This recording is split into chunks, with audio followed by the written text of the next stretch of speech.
I have a love-hate relationship with those moments in life that where your actions and outward action tells you what you inwardly believe.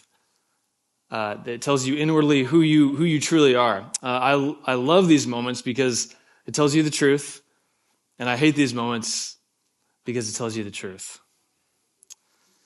Have you ever had that feeling where you know you're supposed to be happy, but you feel the opposite? Like there's a circumstance, like you're at something, you're like, I know I should be joyful right now. Like I have every reason in the world to be joyful about what's happening here, but I'm bitter. I'm angry. I'm jealous. I'm frustrated. Have you ever had that moment? That is a dark moment as a human being. Because it's a moment where you realize there is something profoundly wrong with your soul. You're like, anyone would be ecstatic. I mean, maybe it was like you went to a wedding and you're jealous. You're jealous that they got married. You're like, oh, there's something so profoundly wrong with me. Or you're at some celebration, someone got a promotion, and you're like, why did that happen to them and not me? But yet I should be so excited and happy for my friend. Yet I'm so jealous and angry and bitter. Oh, that's a low moment. I remember I was at a baptism service. Okay, I'm about to out myself. I was at a baptism service. And I had led this guy this was in college, I had led this guy to Christ. And you know how we have people who like pray for people before they get baptized? He didn't choose me to pray. And I was angry. He chose some other guy that like honestly had nothing to do with this story. It was like his high school buddy. I'm like, that guy's a loser. Like, why didn't you choose me? And here I am at the baptism service, just like gritting my teeth, like, yay, I'm so excited. There's something profoundly wrong with my soul. Something profoundly wrong. Well, what if I told you that you are not alone and God knows our struggle and he wrote a story, told a story, in fact, that addressed that very thing. And by reading this story, it might illuminate our spiritual senses. If we have ears to hear, that what if it doesn't have to be about us? What if there's a freedom of forgetting ourselves and being content in our relationship with God? So over the last 3 weeks, we've been in what's arguably the most famous parable of all time. And you know, hard to argue against a more dense and rich passage. I mean, I'm going like 4 verses at a time through this thing, man. Some of you are like, "Come on, what's next, man? Like, let's hurry it up." I'm like, "No, let's slow it down because there's so much here. I don't want us to miss it." And so, I want to remind us. I don't know if you remember the very first sermon of this series where I kind of set the groundwork for who Jesus was talking to. Like before we even got to the parable. He was talking to someone specifically. Do you remember who it was?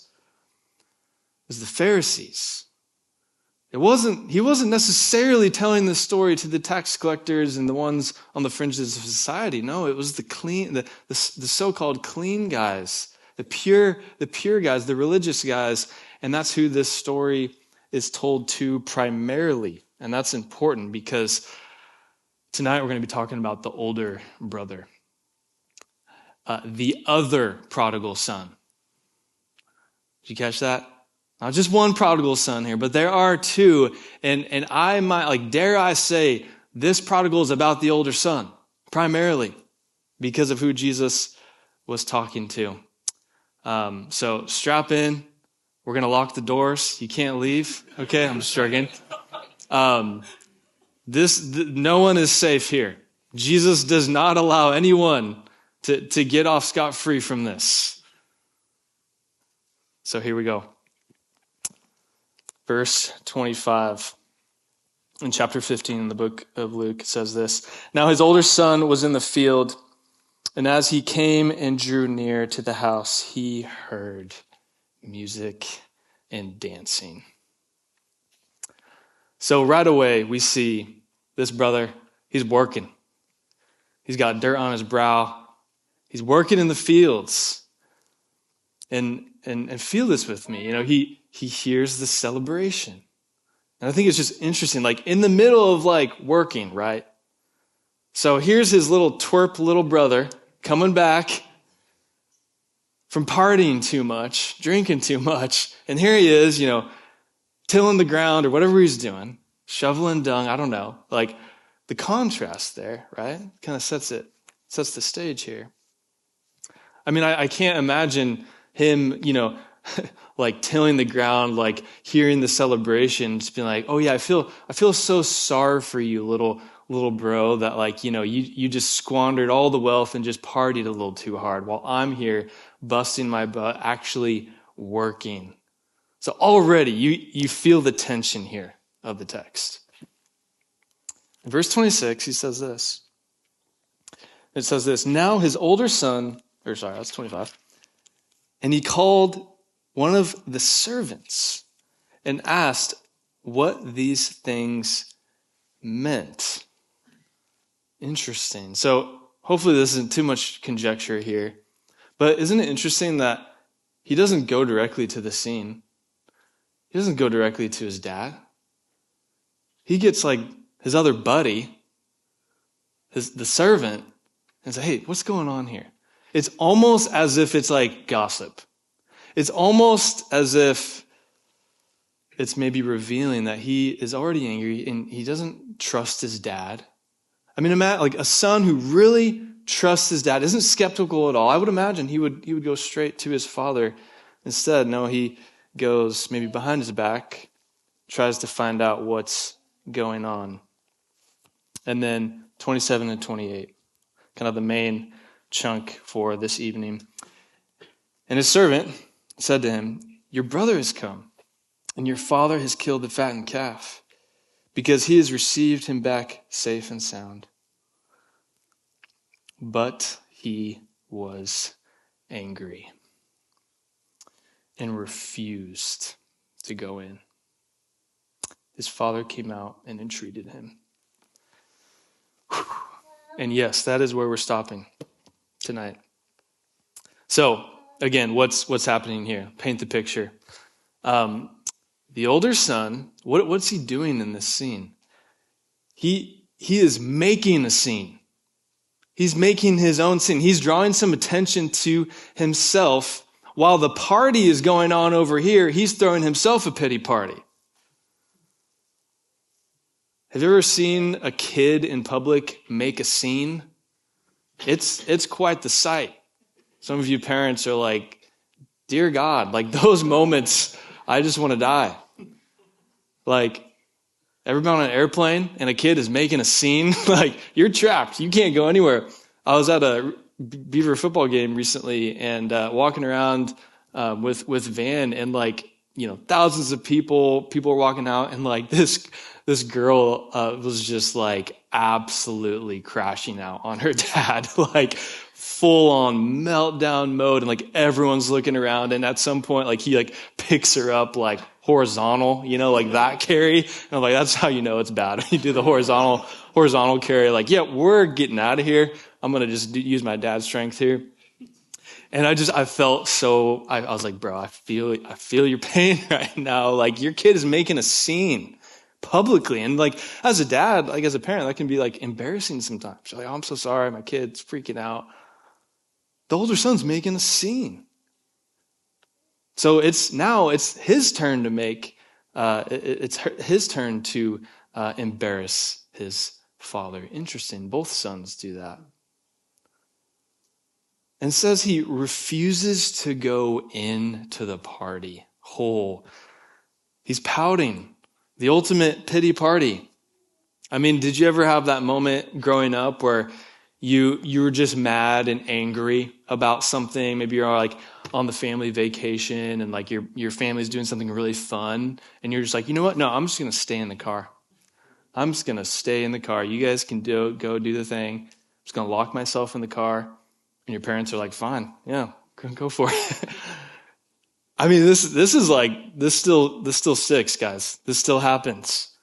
And it happened back then. He's refusing to go into the party. And then what happens? His dad comes out. And so again, I'm really trying to paint this. He makes his dad leave the party. Not only are you making a scene, but you're causing your dad to leave like the party and try to console you and help you in the midst of your immaturity. I mean, is this not so drama? This is so dramatic. So now before you get all judgy towards this guy, feel this with me, because I think we might realize we have some older brother within us. I mean, this is that heart-dropping moment where he hears the music. The servant says that the fattened calf was slaughtered for the party. They're celebrating, and he thinks, that was supposed to be mine. That was mine. This was supposed to be for me. And so have we not all thrown our own little pity parties when we have felt that was supposed to be mine, God? And so we just say, you know what? I'm just not going to go. I'm not going to go to the wedding. I'm sick. I've decided. I'm just going to stay home. I'm not going to go to Village. I'm just going to stay home.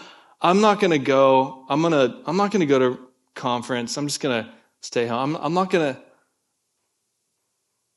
Still today, guys, in 2025, the same things are happening. You refuse to go in because of your immaturity. So there's the picture. So we're going to explore this older brother. And because if I'm just keeping it a buck with us tonight, you are either not a Christian, okay? And you are the older brother. And I hope you meet Jesus tonight. I hope you recognize, maybe in a new way than you've never realized before, that your own goodness is hindering you from following Jesus. Or you're a Christian tonight, and like I said, you are older brother-ish. This might be a wild pull of a reference, but you guys remember those Captain Morgan commercials? Yes, the rum. He's like, everyone's got a little captain in them, and they like raise the leg. You know what I'm talking about? Wow, maybe I'm like dating myself. Wow, all right. They don't all work. I thought it's brilliant. Of course I've never tried Captain Morgan rum before. But the tagline is everyone's got a little captain in us, and captain in you. And I'm like, we all got a little older brother in us. Somewhere in there. It lives inside of us, and it needs to die, by the way. So there's one overarching principle here about the older brother, and then we're going to explore two characteristics of the older brother that maybe we will find in ourselves. And so what is this overarching principle about the older brother syndrome, if you would call it? It is the moment where Jesus, telling the parable, he turns this whole thing on its head.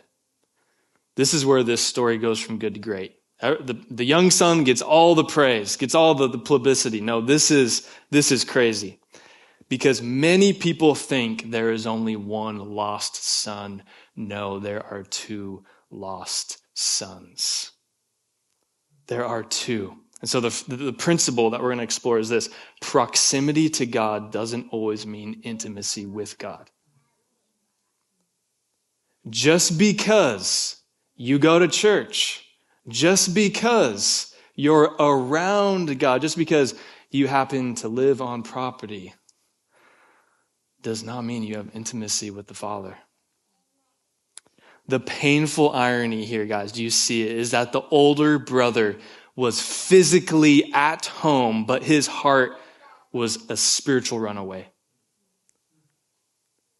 Oh, this is painful. He was right there. So you can be really religious and not know Jesus. You can know the entire Bible. You can have perfect church attendance. You can know all the right answers, and your heart can be so far from the living Jesus. What's crazy about this parable is that both sons disgrace the father, just in different ways. Do you see it? Now it's his older son's turn to disgrace the father.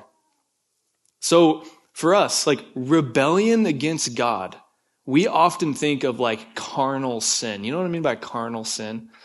That's just like what you always think of like, oh yeah, sin, like sex, drugs, whatever. But what if I told you that Jesus in this parable was saying, oh, no. That's just, yeah, that is that too. But no, it could be your pride. It could be your sense of your false goodness that makes your heart so far away from Jesus. I mean, look at one of the starkest stories in all of the Bible, Judas, the man who heard every sermon Jesus ever told. Yet ultimately we find out he does not know Jesus. This story of the prodigal son, oddly enough, kind of parallels both Judas and Peter. It's kind of interesting. Where Peter was kind of reckless, wasn't he? He was crazy. But at the end, man, he came back. And we said, oh, Peter, you're the real one, man. Judas had this perfect record maybe, but then at the end, no. His heart was far. So how is this older son so rebellious? This is how. He used his father to get what he wanted ultimately. He just did it in a different way. So the younger son used his father to get the inheritance and run away and squander it. But the older son did the exact same thing, but in a different way. How did he do it? Through moral conformity. Track with me here. I mean, because we're made in the image of God, I don't think it's actually that hard to feel what God feels when we just try to picture it from his perspective. Like imagine you have a significant other, whether that's a boyfriend or girlfriend or husband or wife. And let's say in one scenario, you have a lover who runs away from you every weekend with another person. Sleeps around, is reckless, and comes back to you, and you're like, oh man, like this is heartbreaking. Why are you doing this to me? And then maybe in another circumstance, you have a boyfriend or girlfriend or a husband or wife who never, is faithful, right, in a sense, and never runs away from you, never sleeps around, but their secret motives are to control you by doing certain things. To try to manipulate you in the relationship, to give them what they want. How would that make you feel? I mean, hopefully you would see right through it. Like, whoa, you're trying to manipulate me? Like, whoa, I thought you loved me. I thought we were like husband and wife. I thought we were boyfriend, girlfriend, whatever it is. This is the same situation. We would say, no thanks. No, this is not genuine love. So both sons, they miss the father's heart. So that's the overarching principle, is that the older son used his goodness to actually separate his heart from the father's heart. So what are these two characteristics that we see in the older brother? The first sign that we see is anger. So for us, how do you know you're an older brother? You're angry. Verse 28 says, but he was angry. So he's not just simply sad. It doesn't say that. It's like rage. So why is he angry? He's angry because older brothers, what they do, they expect their goodness to pay off, to somehow be this transactional, reciprocal relationship. Like, God, if I do this, then you do this. But when it doesn't, when their goodness doesn't pay off, they're filled with confusion and rage. They say, I don't understand, God. How could you allow this to happen to me? That's an older brother phrase. God, you owe me. I was good. I did what you told me to do. I did this, I did that. And now I have a cancer diagnosis. And now my mom dies. And now I lost my job. And now I flunked out of school. This is how you repay me? What's the deal? It's anger. And it's a total misunderstanding of Christianity. This is the great revealer. This is who you truly are. This is the action that shows you who you truly are. And the thing over and over in my life, and probably in your life too, you've seen this play out. The great revealer is when you lose something. When you lose something, what do? I'm not saying we have to pretend that losing stuff doesn't suck, but does it make you completely crash out? What happens when you lose something? Because the older brother, what did he lose? He lost the party. He lost the calf. It revealed everything, his reaction. So this is where you and I, we have to be brutally honest about what we think following Jesus truly is. Because I think if it's all about God ultimately paying out to us, I just think Jesus is like, wait, hold on. Do you remember when you followed me? Do you remember you surrendered all the chips in on me? You can take it all. But sometimes I just think we say that, but really subtly we have some conditions of yeah, Jesus, I'll dedicate my life to you, but as long as no one in my life gets sick and dies, and I'm not poor, and I can get what I want, then I'm all in. And Jesus is like, what do you think this is? Is this just another self-help thing for you? Or do you believe in eternity? Do you believe that I'm better than it all?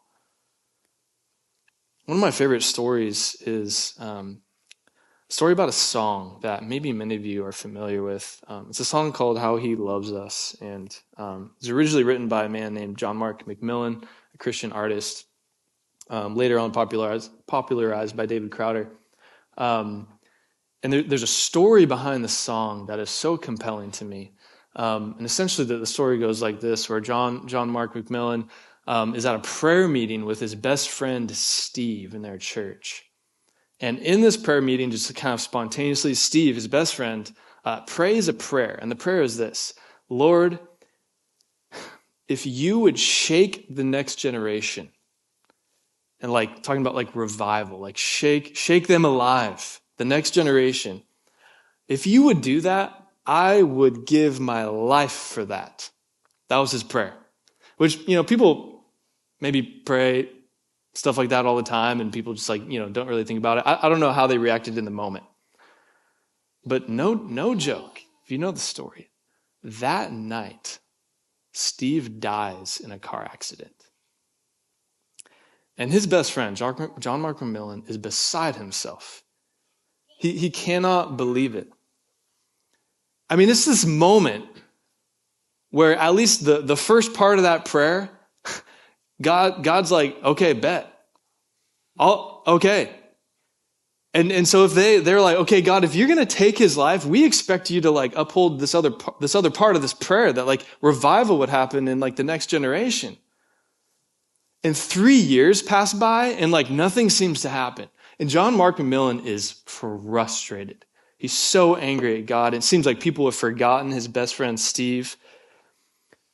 And then one moment, he was playing a conference with a man named Louis Giglio.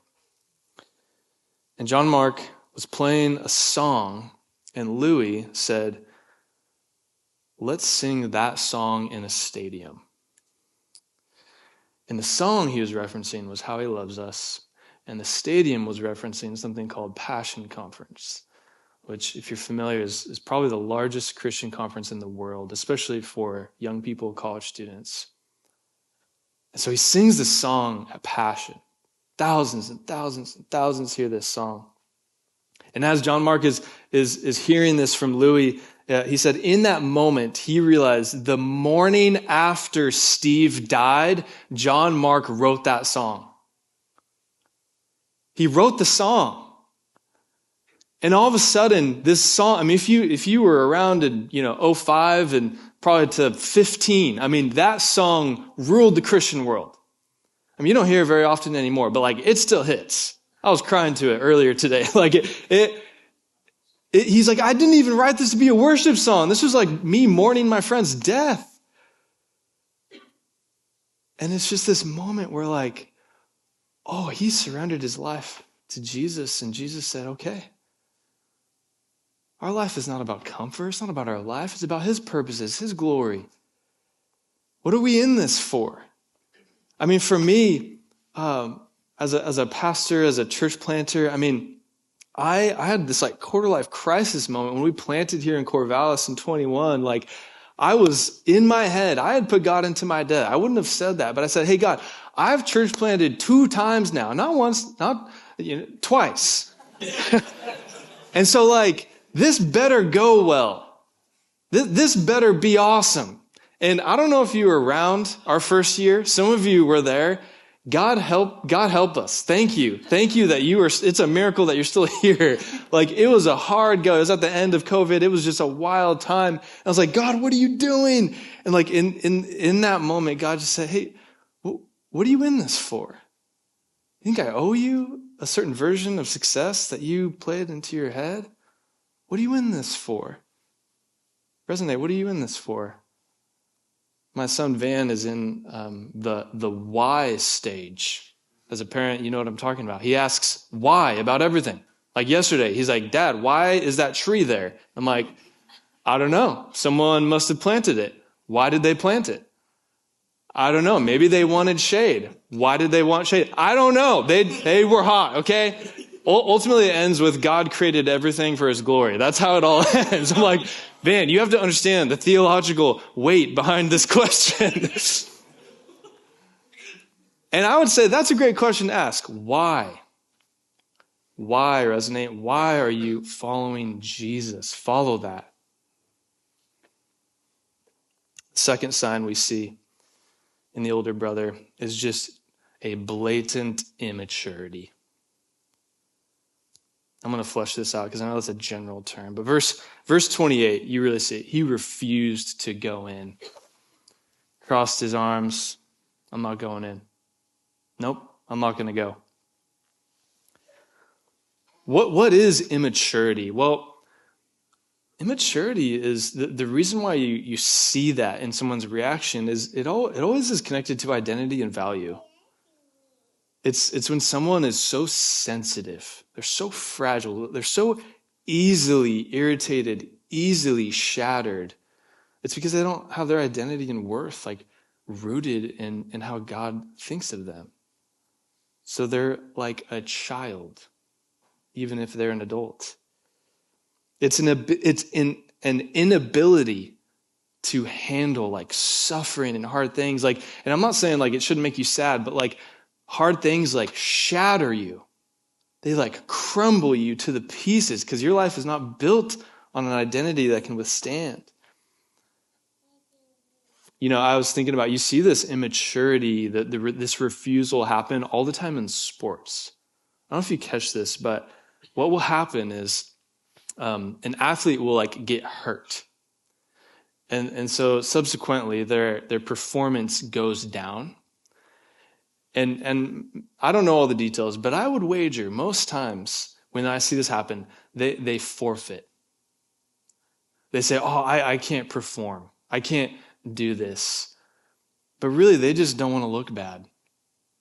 They just don't want to lose. They just don't want to fail, but they'll say, no, I need to work on my mental health. Or I need to train more. I'm just going to forfeit, actually. I just don't want to lose. I realize mental health is a real thing, but gosh, I think it's an easy cop out a lot of the time. You see it all the time. It's an immaturity. I'm just not going to go. And so, let's get real, okay? Let's get real. Someone who doesn't get picked to be a village leader or to play in the band or to have some sort of role in the church, their reaction, I'm just not going to go to village. And maybe say, oh, you could be like a Joshua or a family member. No, I'm fine. I'm fine. Oh, you could wrap cables actually. Oh, no, I'm just not going to serve. Oh, wait. Oh, okay. So you don't love the church. You don't love God. You love you. You love yourself. And your actions are showing it. It's a refusal to go in. Another angle of immaturity we see in this reaction is maybe a self-loathing, a self-deprecation, a woe is me. I mean, no doubt this guy was feeling this. Throwing himself a pity party. I can't believe this. I'm not even going to go in. So let's talk about it. Let's talk about self-loathing. Let's talk about self-deprecation. I think for some of you, this might be your biggest sin struggle. And it's not maybe something that people talk about a lot, because often it's masked as humility, but really it's just false humility. It's not God honoring at all. And yes, it is sin to be repented of. So why is this uniquely an older brother struggle? It's because you can think you can earn God's love by your works and then secretly manipulate him through your good works. That's what's so sinister about older brother syndrome.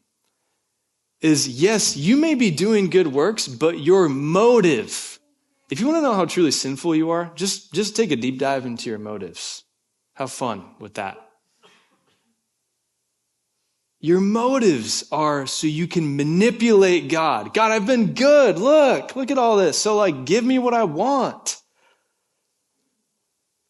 But then deep down, you know, you haven't been living up to the standard. You know you're not good. You know you're not good enough. You weren't good enough for your dad. You weren't good enough for your mom. And so then you hate yourself. Secretly. It's not what you post on Instagram, of course. Secretly, you hate yourself.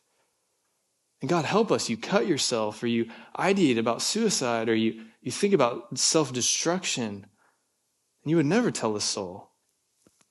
But it's Satan's sinister plan. And so it shows that you aren't letting God's view of you dictate who you are.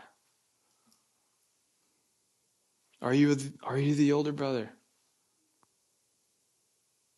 So as we respond and see the gospel just ooze out of this whole story, did you catch how verse 29 ended? Did you catch it? What does it say? It says the father came out to entreat him.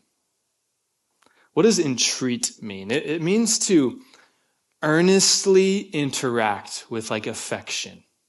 A lot of translations will say that the father pled with his son. Hey, son, come to the party. I left the party for you. Come to the party. It would make sense logically, if we're just viewing this story logically, it would make total sense for the father to say, you know what? Fine. You can stay in the car. That would be yeah, he is being a total tool. Fine. You can, yeah, no one wants you there anyways. You want to throw yourself a little pity party, go for it. But he doesn't do that. He doesn't do that, does he? So, okay, here's the good news. You want some good news? Here it is. Even when we are being the older brother, stuck in our immaturity, our anger, God still invites us into the party. God still comes after us and pleads with us in our immaturity.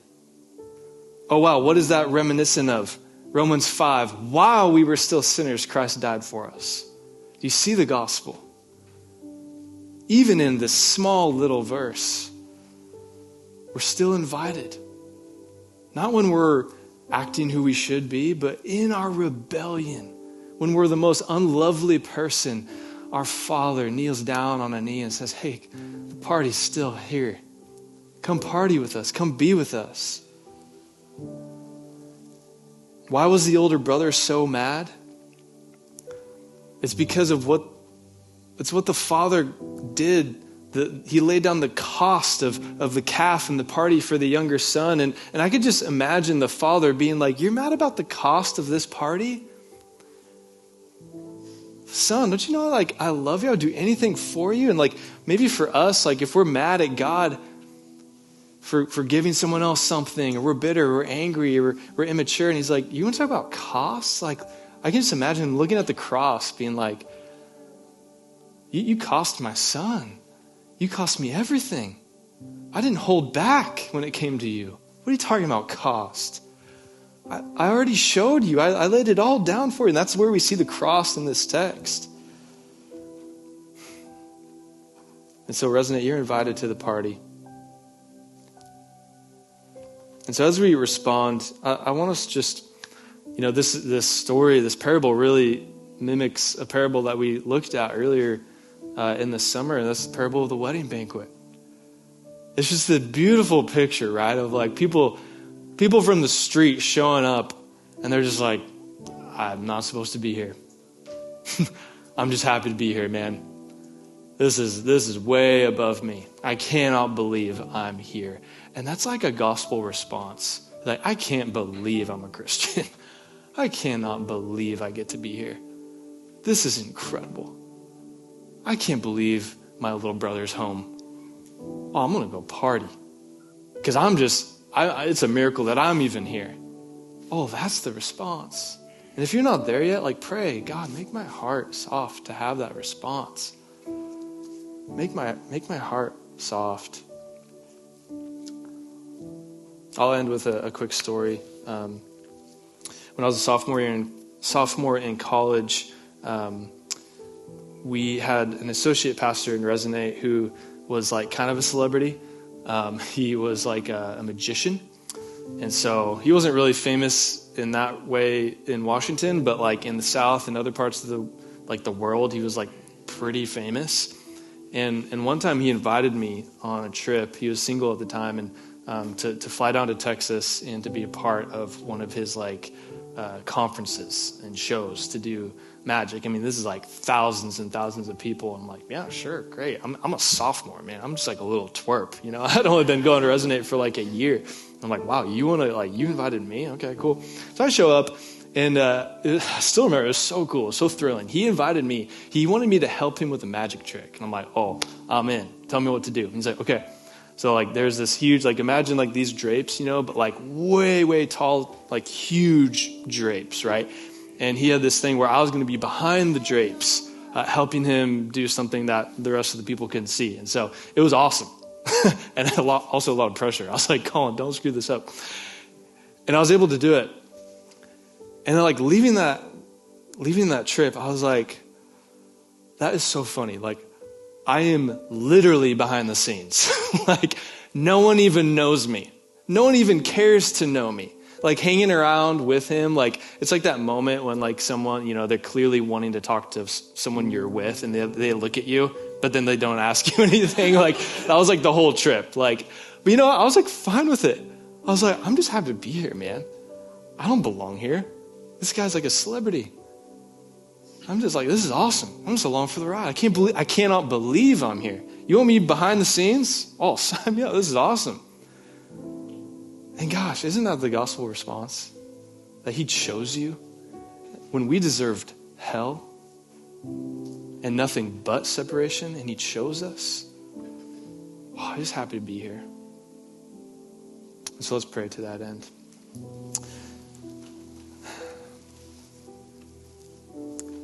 Father, if we're honest, all of us are older brother-ish.